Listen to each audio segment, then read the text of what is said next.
Hier eine kurze Demonstration zur Saugleistung dieses Gerätes. Ich habe ja hier mein Katzenklo, wie man unschwer erkennen kann, und habe bewusst mal etwas Katzenstreu daneben gestreut, und hier haben wir den Handstaubsauger auch nochmal in der Vergleich zur Größe. Ich habe mir vorne die spitze Düse angebracht, die schwarze, die man natürlich auch entfernen kann, so wäre die Öffnung dadurch größer, und aber die punktuelle Saugleistung ist so besser mit diesem. Ich zeige das kurz.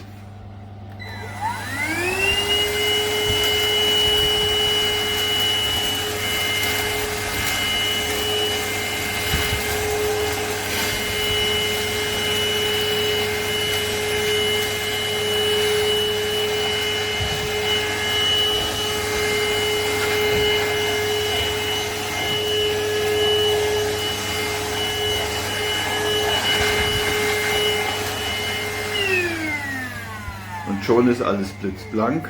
Also er hat eine sehr gute Saugleistung, ist auch jetzt nicht sonderlich laut, also normal, wie man es kennt von den Geräten. Und ich zeige als nächstes, wie man den Filter herausnimmt, um ihn dann zum Beispiel zu reinigen.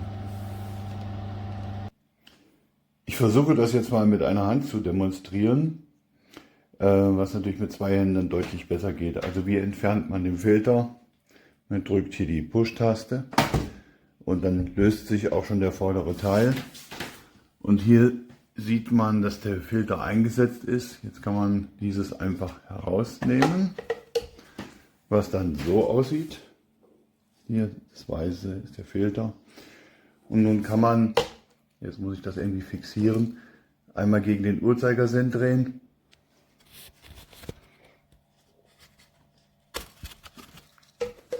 Entschuldigung für das Wackelvideo. Eine Hand ist halt schwierig, und hier hat man also praktisch den Filter einfach durch eine Linksdrehung kann man ihn herausnehmen, und durch Einsetzen und eine Rechtsdrehung ist er wieder drin. Hier sieht man dann auch den leicht verschmutzten Filter, den man jetzt unter dem Wasser reinigen kann oder auch einfach kurz ausklopfen kann oder ausbürsten kann. Und wenn er dann sauber ist, kann man ihn einfach wieder einsetzen, was jetzt natürlich wieder schwierig ist mit einer Hand, aber funktioniert sogar mit einer Hand. So, und dann ist der wieder drin. Man setzt nach dem Leeren des Behälters, ich habe jetzt Katzenstreu mal drin gelassen, setzt man es wieder ein und klingt es wieder an, was jetzt mit einer Hand nicht geht. Also ein Top-Gerät auf ganzer Linie.